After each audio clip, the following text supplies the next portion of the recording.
of that game, just the win. Obviously, it was Michael Divenuto's last game with us too, so we had a little bit more motivation. But losing that first game, then coming back and winning 2 games to win the series, it's a pretty big thing. And obviously, there's a World Cup ahead, but any series you win for your country is important. So a regular run chase, but then you after them, the confidence there, you chase something like that. Yeah, there was. After we chased last game, we chased over 200. I think the confidence was there.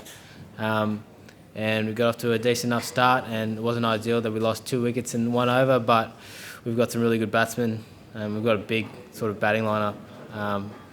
And Stephen and David batted beautifully. So, I think everyone sort of put it in today, and everyone sort of contributed, even in the first innings and the second innings, and it was a really good team effort today.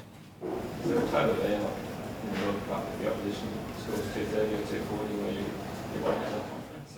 Yeah, 240 is stretching a little bit. We got a really good, batting order, but you don't want to rely on everyone else. You want the guys up the top to sort of score the majority of the runs, and if that doesn't happen, then you always know that there's other guys coming in who want to score runs, and you don't want to leave it to anyone else.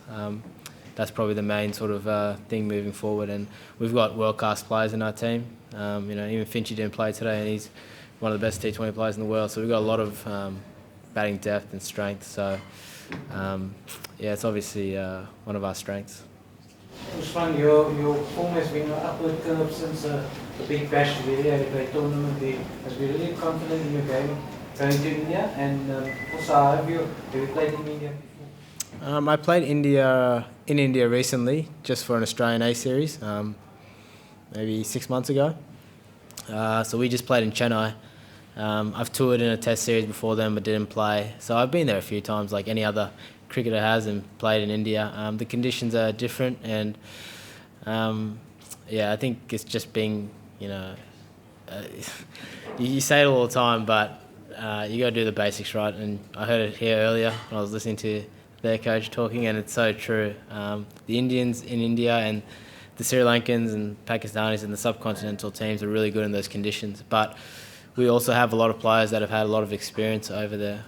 So it's just about doing what we know we do well, and then hopefully executing it. And T20 is such a fickle game. You just never know what can happen. Same reason up with that. So give you confidence knowing that these David Warner in the middle order, when they come in, it does go wrong. Yeah, they're world-class players. They've been scoring truckload of runs for the last 3 or 4 years. So to have them in the middle order is, it's very reassuring. But then we've also got a really good top order too, and it complements all the way down. We've got hitters down the order. I think we bowled really well today too. One of the, obviously Amla scored 97, and when a guy scores 97 and the team doesn't get closer to 200, we only made 178. The guys have bowled pretty well to contain the other batsmen. So credit to our bowlers for containing it when one, Amla could have taken the game away from us today. But so we've got a nice little complementing team.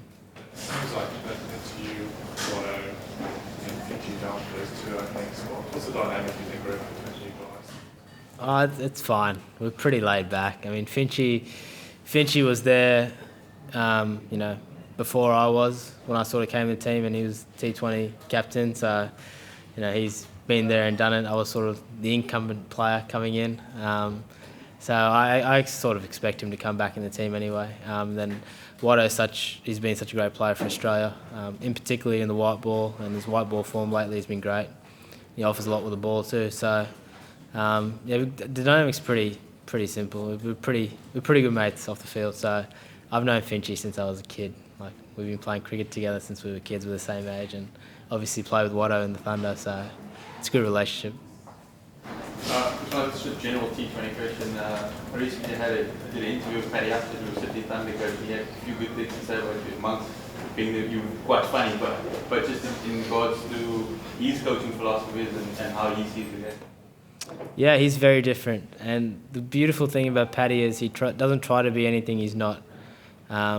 But he commands the room the way he does things. He obviously picked some really like a good group for the Sydney Thunder, guys with experience, some younger guys, and the way he goes about it is just the kind of guy he is. He reminds me a bit of a hippie, and the way he goes about it, that's how he's really chilled out. He's always going surfing and coming in, bringing philosophies into the guys and change rooms. So, but you respect him for it. He's a very good coach, and the way he goes about things and the way he talks about cricket, you respect him. So, I've had a lot of fun with Paddy. So, hopefully, a few more years left with him. Probably be a few bosses and coaches and whatnot watching you hitting on the park and as well too. There's a bit of a point to prove it. Not really. I'm not really too fast. I'm playing for Australia in all 3 formats. I wasn't playing cricket a year ago, so I'm pretty happy with how things are going at the moment.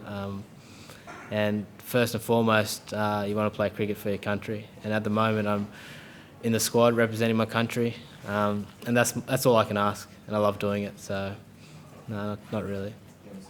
You get over these things with the initial 4 hours or whatever you're a bit hurt like to when based on how you're playing. No, never take it for granted. I've seen some really good players not get picked up. So it wasn't really. We were still playing at the time, so I wasn't trying to think about it too much. So there's a lot of cricket coming up this year in general for Australia. A lot of one-days, a lot of test match cricket. So got to keep my head down, hopefully stay fit, stay in the park, and then the rest will hopefully take care of itself. Yeah, 2-1 series win and every player had a match. Did you guys get anything you wanted out of this series? Yeah, I think first and foremost we won the series. We wanted to go into the World Cup on a winning note. It's always a little bit tougher when you haven't. So the fact that we won is a big bonus. And I think everyone just about in the squad's contributed somewhat in the last 3 games, which is always nice. Some of the guys haven't played a lot of T20 cricket over the last year, just the way it's been. So it was nice to get those 3 games here now, go to India, and then hopefully just keep doing the same things we've been doing here. And we haven't won that T20 tournament yet, but it's firmly in the back of our minds. Last one, Robbie. You've been on both ends of tough selection calls this summer, I suppose. How do you sort of march being left out after big 100 and the outright from you winning the one-day team? How do you think you compare this selection decision that's coming up as almost tougher for Book and Mark? Not at all. It's part of parcel of the game. I've been through both sides of it.